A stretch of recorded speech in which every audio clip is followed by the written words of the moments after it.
It's as close to time travel as we're gonna get.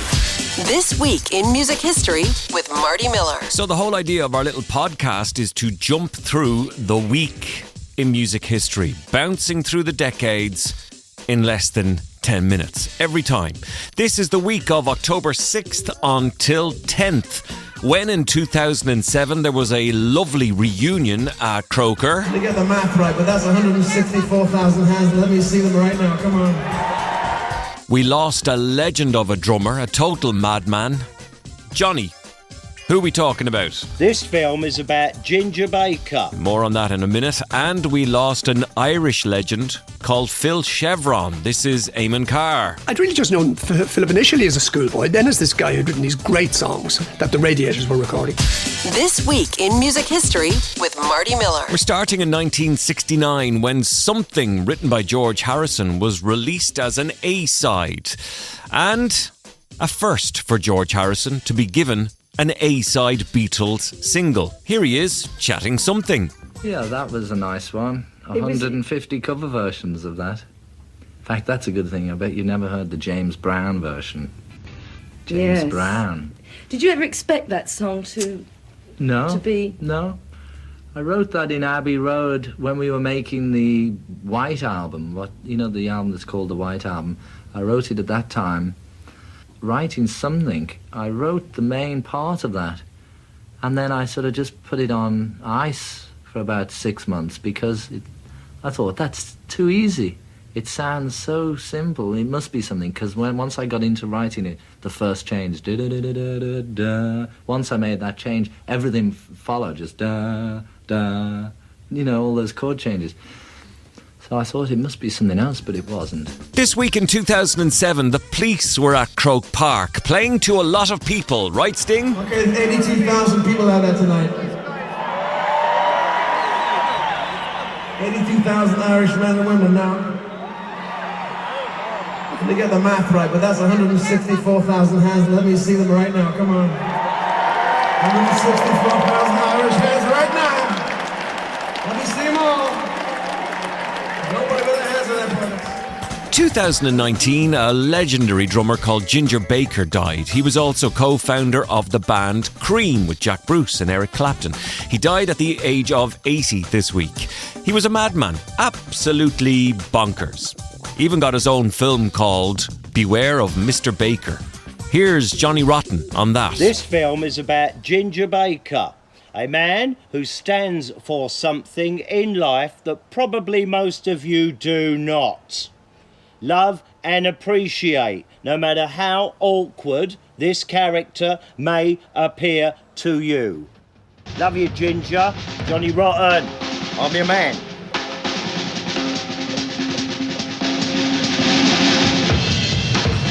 In 2020, after battling cancer for 18 years, Eddie Van Halen died at the oh-so-young age of 65. Today, John Bon Jovi told CBS This Morning Eddie was a huge inspiration for his own career.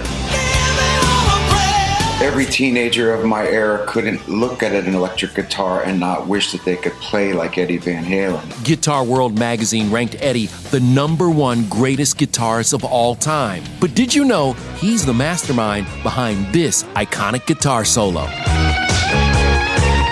Eddie was uncredited and unpaid for that Beat It cameo. Meanwhile, this week back in 1967, Cass Elliot of the Mamas and Papas, Mama Cass, spent the night in a London jail after being accused of stealing from a hotel. She had a planned TV and concert appearance that had to be cancelled because of that. Were you rather hurt that you couldn't get bail? Hurt? I was very uncomfortable because I couldn't get bail. But I don't think I was hurt. What was it like inside the nick then? It was very cold. How long were you there? About 30 hours.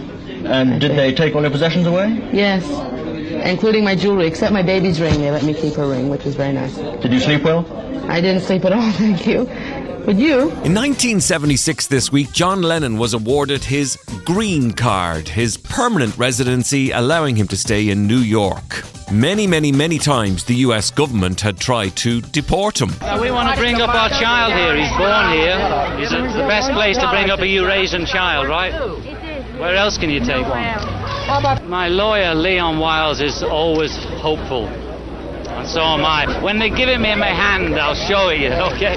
I don't believe it till I see it. I've said this many, many times. I have a love for the country, but simply, if it had been 2,000 years ago, we'd have all wanted to live in Rome. This is Rome, and I don't want to live in the hills. 1979 this week, Transmission, the debut single from Joy Division, arrived. Live transmission, radio, live transmission. Sad stuff in 2013. Phil Chevron, the guitarist with the Pogues, died of cancer.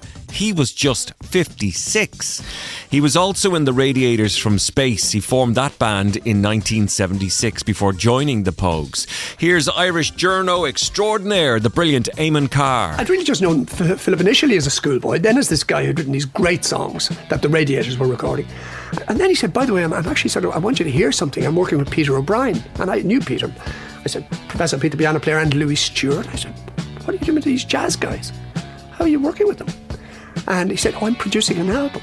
Bloody hell. I mean, he must have been about 17. This week in 1969, for the first time in the history of the show, the BBC's Top of the Pops refused to air the number one song, Je t'aime. Oh, would you stop it? Disgusting filth. 1979 this week, U2 played Cork Opera House. This was also the first time they appeared on television. In the early days, Adam's village name was Mrs. Burns, and Larry's village name was the Jam Jar. So these were not necessarily supposed to be complimentary. These were actually, in most cases, as we would describe them, slags. Our culture was to give people names that they grew to love, but were for sure taking the mickey out of them. And finally, in 1973 this week, Elvis Presley and Priscilla Presley divorced after 6 years of marriage. Priscilla was awarded property, nearly £1 million in cash and $4,000 a month support. I just kind of followed, what he did. I mean, you lived his life. You honestly didn't have your own life. You lived his life. You saw the movies he wanted to see. You listened to the music he listened to. You go to places that he would go. So you really kind of lost yourself. My considerations were his considerations. My fears were his fears. My likes were his likes. And I did not divorce him because I didn't love him. He was the love of my life, truly. If anything, I left because, and I still loved him, I needed to find out what the world was like, really. It was one world. And that is a look at this week in music history. That is October 6th until 10th. Thanks a lot for listening. Sure, we'll do it again next week. Zipping through a week in a matter of minutes. This week in music history, the podcast.